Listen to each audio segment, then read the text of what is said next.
Welcome to episode 22 of WWT. Hi, Chewy. Today, we are roasting and recapping Monday Night Raw from November 17th, 2025. And it's someone's very special birthday. Happy birthday, Chewy. Chewy is 13.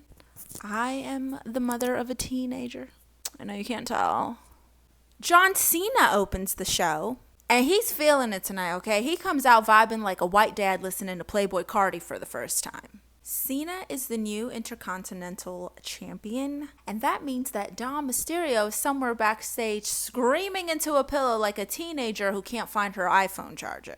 Cena ain't saying nothing new, same old, the champ is here. He's like, this is my last time on Raw, this is my last time at Madison Square Garden, the last time is now, the last time is now, the last time is now. In other words, I'm too old for this shit and my SAG commercials pay better. Here comes Dom Mysterio, looking like the boyfriend that your trailer park cousin brings home and nobody trusts. Like, suddenly $20 goes missing and everybody's like, tell your little boyfriend he need to run his pockets. He looks like a possum. So Dom asks for a rematch. And Cena asks the crowd, of course the crowd is going crazy, but Dom's like, no. We already did it your way, now we're doing it my way. Survivor Series, San Diego. This match has clearly been set, okay? Because Cena's like, fine, you want it your way, you want it in your backyard in San Diego, Survivor Series rematch, San Diego Survivor Series on ESPN, November, blah, blah, blah, blah. Like, this was clearly a promo. And Cena's like, cool, we'll do that, but I need a fight right now. He calls Dom out, and Dom's like, well, I don't know. I think I need some backup. And here comes the Judgment Day. Judgment Day tries to jump Cena, and then here comes Sheamus, running in like someone unplugged his beer fridge. There's bodies everywhere! Then here comes Rey Mysterio, immediately beating Dom Mysterio's ass like, this is for ignoring your mom's text! And the 6-man tag match is set and is happening right now. Dominic looks shocked, like he literally looks scared. And so does the rest of the Judgment Day. They shook. Dom just looks shocked at the fact that Rey Mysterio really beat his ass. And so Judgment Day starts beating Sheamus. Rey Mysterio's tagged in and is proving he still got it, okay? He got the energy of a guy who just chugged 2 Red Bulls and did a bump. But Finn Balor baseball slides Rey Mysterio through the announce table. Apparently, Rey got leg surgery and now he has this iron leg. He's like Latino RoboCop. Cena's finally tagged in. Guess what he does? 5 moves to doom. But JD blocks it with his big-ass Megamind skull of a head. The Judgment Day hits all the super moves on Cena. And JD goes for pin, but Rey and Sheamus jump on the dog pile like 2 uncles fighting at a barbecue, at the lechon, you know? Then Team Cena hits Sheamus chops. Okay, this is like a choreographed moment. They're all doing the same. They're standing together in front of the ring. They all hit the chops at the same time. Double 619s, choreographed 5-knuckle shuffles. It looked like a TikTok collab. Cena pins JD McDonough, and Team Cool Dads take the win. They're celebrating, and Rey Mysterio jumps on John Cena's back. And this is the type of shit that makes Dom say, that ain't my dad.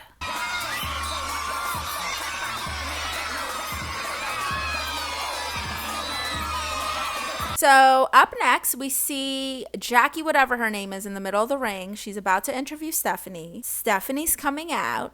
And boom, Nikki hits her with the Latina starter pack, okay? Pushes her. Then she's like, hola, mamacita, I want a title shot. Using all the Spanish words she knows, okay? Like Dora the Explorer. I didn't come back here to be your sidekick. Thank you for reminding me who I am, mamacita. Interview canceled because Stephanie got jumped by Rosetta Stone. Backstage, we see the Kabuki Warriors and Bayley and Lyra Valkyria. Asuka tells Bayley, I'm feeling generous. Would you join us for War Games? Bayley's like, nah, I'm good. So then Asuka immediately switches to her anime villain mode. And then we see Kairi Sane do the John Cena you can't see me thing, but it is so bad. It's like she stole it from a YouTube tutorial where they didn't know what they were doing. So up next, we have Solo Sikoa versus a mystery opponent. Here comes Solo Sikoa walking out like the young angry sibling who never gets the big piece of chicken. Y'all, and we hear Dolph Ziggler's music. Dolph Ziggler. He comes out looking like your local gas station crackhead, wearing these like comic book leggings from Shein. But let me tell you, the match starts and Dolph Ziggler is destroying Solo Sikoa like nonstop. Like Solo has done nothing. Ringside, we see Tala Tonga looking bitter. What does he eat in a day? If you think your groceries expensive, imagine how much that man's spending on groceries. Solo starts to pick it up. He hits Dolph with the spinning slam, but then Dolph comes in with the zigzag, and nobody's dying yet, no pins yet. Until Solo hits that Samoan spike, and Dolph Ziggler's folded like warm laundry sheets. And Solo Sikoa takes the win. So next up, we see Alexa Bliss in the ring, and she's talking to the camera like she's on FaceTime. Charlotte, answer your phone. I see you posting IG stories, ho. She says, Charlotte, you're my best friend. Yeah, I said it. We're besties. We're best friends. And you weren't there when I needed you most. Okay, a bit dramatic. Cue the Kabuki Warriors, Nia Jax and Lash Legend, looking like a Mean Girls reboot that nobody asked for. Nia Jax calls her a loser. She's like, look at you in the middle of the ring by yourself, loser, with your sparkly pants. You're a loser. Why she had to come for her sparkly pants? Then they circle Alexa like some hyenas on National Geographic. Cue Rio, okay? Here come Rhea Ripley and Io Sky. And there's bodies everywhere. Nia Jax and Lash Legend beat everybody's ass, though. I'm not gonna, those two, I have to watch out for those two. Then here comes Charlotte Flair running down the aisle post with a kendo stick looking like an angry Latina mom. She was beating Nia and Lash like two roaches that refused to die. Pretty sure Charlotte's going to be in War Games now. So next up, we have Becky Lynch versus Maxxine Dupri for the Intercontinental Championship. Becky did not want to defend this title, but here she is. So let's see. And the match starts and Maxxine wastes no time. She immediately boots Becky in the face. Then Becky Lynch hits a backbreaker like a stepmom who's demanding respect. You will respect me. Me and your father are dating now. My hot husband is your father. And Maxxine looks soft like her angry face don't ever sell me, but she is kicking ass. Becky Lynch starts taking control, slams Maxxine, then puts her in an armbar. Somehow, Maxxine turns into a mozzarella stick and gets out the armbar. Then she puts Becky in an ankle lock like she's repoing her foot. Becky is dying inside, okay? This looks painful. She manhandle slams Dupri. And they go back and forth for a while, y'all, but there's still no pin. Then Becky starts beefing with the ref, throws Maxxine out the ring, and here comes AJ effing Lee. AJ Lee got the same schedule as Roman Reigns, okay? She's just gonna show up every 4 months. So the distraction, of course, gets Maxxine the win and the title. Becky looks distraught in the ring, honey, okay? Like in real life. It's main event time. Main event time. Oh my God. Y'all know I have been talking about Javon Evans for a minute now. We got Javon Evans versus Gunther. This, I feel like WWE's just tried Javon's life. Literally. Here comes Javon Evans looking like Darren's dance grooves. Here comes Gunther in his robe looking like he just woke up. I wake up to kill. Some people wake up and have breakfast. I wake up and kill. I wake up to put you to sleep. That's why I'm in robe. I'm putting you to sleep, then I'm going back to sleep. So the match starts, and Javon is getting some hits in early, okay? He getting bouncy early. He's really fast for Gunther, I think. But then Gunther, like, basically breaks his shoulder like it's a pretzel stick. Javon is chopping Gunther, gets bouncy. But Gunther realizes this kid's like 100 pounds. Enough! And puts him in a Boston Crab. Somehow Javon rolls out of it. Gunther basically breaks Javon's back. But Javon ate his Wheaties and starts kicking ass and getting bouncy all over this motherfucker. He goes for the pin, but it's Gunther. Eventually, Gunther hits Evans with a German suplex, puts Javon in the sleeper, but Javon taps out. He didn't actually go to sleep. No? And Gunther takes the win. Oh my God.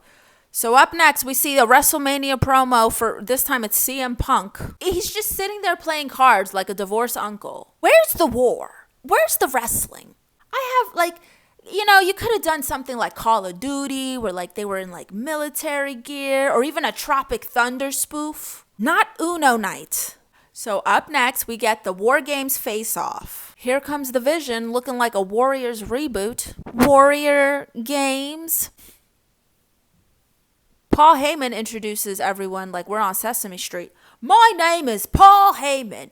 His name is blah blah. Like, shut up. Here comes CM Punk looking like a dad who owns a motorcycle but is too scared to ride over 40 miles per hour. Here come the Usos somewhere in the crowd. We don't know. The camera's literally looking for them.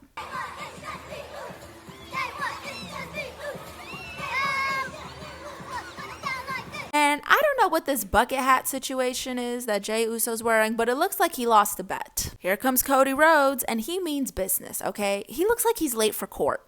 Immediate brawl. There's bodies everywhere. Like Thanksgiving dinner on the toxic side of the family. Punk almost hits a GTS on Logan Paul, and right as he's about to, we hear Brock Lesnar's freaking music. Suplex City for everybody. Uber XL of chaos. And then here comes Roman Reigns, taking his sweet-ass time. He walks out like he's strolling to brunch. No urgency, no cardio, no guilt. Superman punched Brock right out the ring. Here comes Bronson Reed like, I don't give a damn about your copyrights. All black outfit, check. Sneakers, check. And my name's cooler, I'm the tribal thief.